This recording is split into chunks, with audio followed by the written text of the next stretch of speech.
This is NDTV.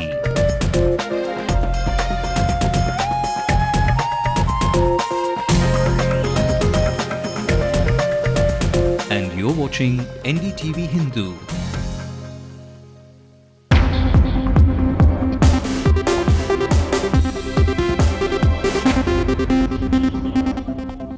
Very good evening and warm welcome to the show. You're watching News Tonight with me, Ashmit Kumar. Now, the CBI is in the eye of a raging storm today with some of the most reliable names in the banking space bowing to temptations of greed. The investigating agencies made some big-ticket arrests in what is a likely contender for the biggest scam in the Indian banking arena.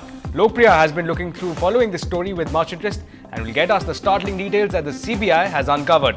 We'll come to that in just a while, but first, let's take a look at some other impact developments making headlines.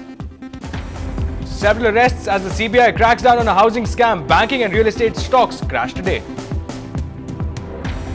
Metro Water MD comes under the scanner. Madras High Court issues notices, seeks answers as to why humans were found cleaning sewers. And last month, 5 more deaths were reported, in 2 in Kanjipuram, 2 in Pallavaram, and 1 more in Anna Salai. Is this real-life family playing out a drama filmy style? Daughter Vanitha now lodges a complaint against her father, actor Vijay Kumar. Singara Chennai gets ready to have its own version of the New York Central Park. Flowery delights await you at the Senmuri Punga. We have designed the Senmuri Punga as a work of art. Instituting ideas and a landmark to work the grey matter. It certainly was a big debate, or rather a battle of ideas. If technology had really helped, if those Facebook posts had helped, Sarath Babu wouldn't be sitting here at the Battle of Ideas in Chennai. He'd be sitting in Delhi twiddling his thumb and wondering when Parliament is going to reconvene. And meet the artist who can put Sketch My Profile picture application on Facebook to shame. The states of Bihar, Karnataka, Andhra Pradesh have been in the limelight as well. Let's take a look at some national news that has hit the headlines. Congress Chief Sonia Gandhi comes to the PM's aid in the 2G saga, says that the Prime Minister is above reproach. Everyone knows that the Prime Minister is 100% above board. It's a resounding mandate for Nitish Kumar. The JDU alliance sweeps the Bihar elections, winning 200 out of the 243 seats.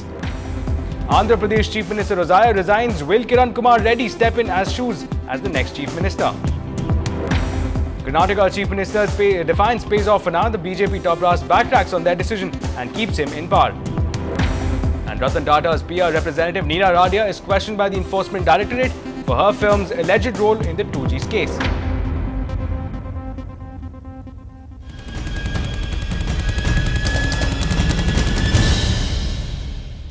The big story that has wrestled the attention away from the political heavyweights, we are staring at a multi-crore scam. Only this time, it seems to be emanating from corporate India and not men in white. And the CBI has arrested senior officials from major PSU banks and private finance consultants. Now, in what the CBI is claiming to be a multi-crore scam, the officials of major PSU banks have extended large sums of corporate loans in return for bribes. The CBI conducted raids in Mumbai, Delhi, Chennai, Jaipur and Kolkata. The CBI claims that during the raids, incriminating evidence has been collected against those arrested. Now, this comes on the back of the massive 1.76 crore 2G spectrum scam that shook the foundations of even the strongest political players. Has arrested Chief Executive Officer, LIC Housing Finance Limited, Mumbai, Secretary Investment, LIC Mumbai, General Manager, Bank of India, Director, Chartered Accountant, Central Bank of India, New Delhi, DGM, Punjab National Bank, New Delhi, Chairman and Managing Director and 2 other officials of a Mumbai-based private financial service company in a bribery case. The CBI has busted a racket wherein a private financial service company, its CMD and associates were allegedly bribing senior officials of public sector banks and financial institutions, facilitating large-scale corporate loans. They were also gathering confidential business information.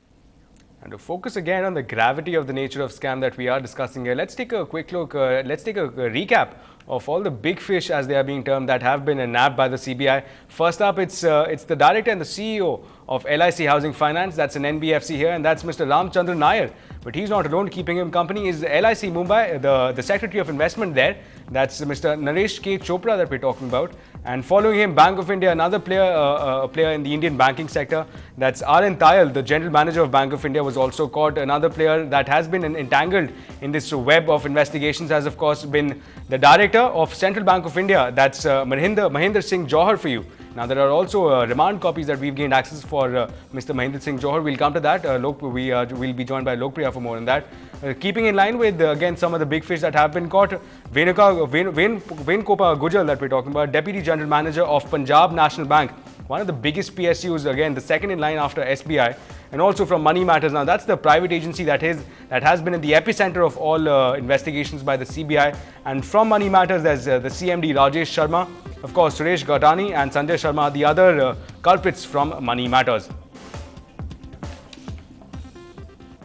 Now, moving ahead, PSUs, corporates, CBI and high-profile arrests. Now, this thriller has a plot that is thick and dense, involving illegal exchanges of funds and favors. Let's take a look at how the culprits manipulated the system to their advantage.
So there you had a look at the remand copy of R.N. Tayal, who again with the General Manager of the Bank of India, giving an idea again of how he operated and gained favors and bribes there worth 24 lakhs to actually extend those loans there, those high profile loans. And for more on this, let's go across to our reporter who's joining us live, Lokpriya from the newsroom. Now, Lokpriya, good evening to you. If you're here, if you can hear me, can you give us now? That was one case study there, one remand copy of Mr. R.N. Tayal. Can you give us a broader idea, a better understanding of how these culprits actually operated and exploited the system here for their advantage?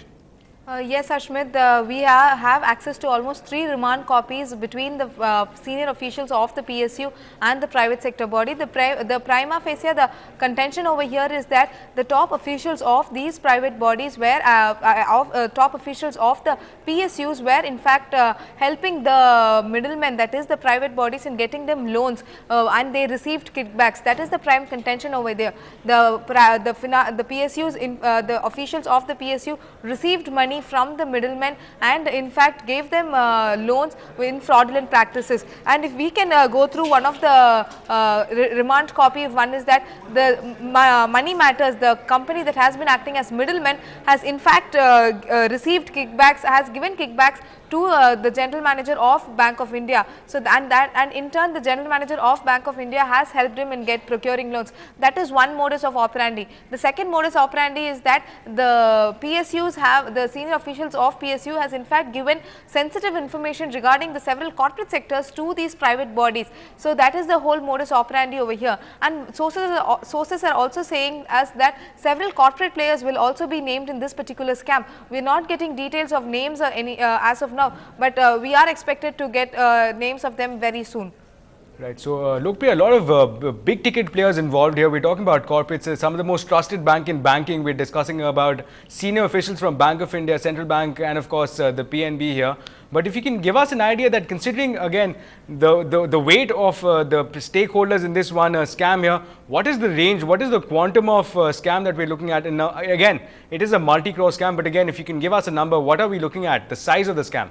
Yes, it is a multi-crore scam, the mother of all scams, and the quantum here is very, very large, because we are talking about real estate, and at the end of it all trickles to real estate. And when it comes to real estate, it's always big money that is involved, and at stake is the reputation and the integrity of the big companies, because all the companies that have been arrested, I mean all the top officials who have been arrested from the companies come from very high profile companies, be it the LIC Housing Finance or the Punjab National Bank. So it's all the top officials who have been remanded, who have been arrested. So in a sense, the quantum is very, very large. And also in one of the remand copies, the CEO of Money Matters actually questions the general manager of Bank of India, asking that if you can't even do this process of 300 crore rupees, then what is the use of you sitting there? So that is the number we are talking about, and it's going to get bigger, Ashmit. Right, Lokpriya. So that remand copy there gives us an idea of again the quantum of the scam here. But again, even while we speak of the quantum of scam and the big fish that have been caught, again there is a response that has already come from LIC Housing Finance, and there you have LIC Housing Finance explaining their position. Can you give us a brief update as to what exactly they've come out with and what their position is?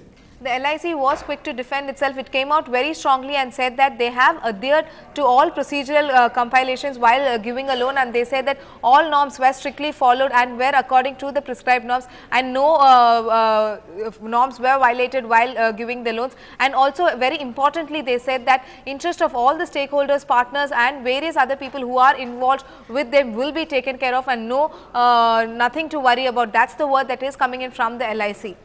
Right, Lokpriya. Thank you for joining us with all those details. Again, adding some perspective to those developments that have been going on. One of the biggest stories that we are seeing this evening. Moving ahead, in one big story from the state here. The other big story tonight, of course, the Madras High Court has summoned water and municipal authorities to explain why they had failed to use machines to clean sewers in the city instead of using people. Now, ironically, this comes at a time when Chennai and its suburbs have been witnessing big infrastructure development work. Peer Mohammed brings us this report.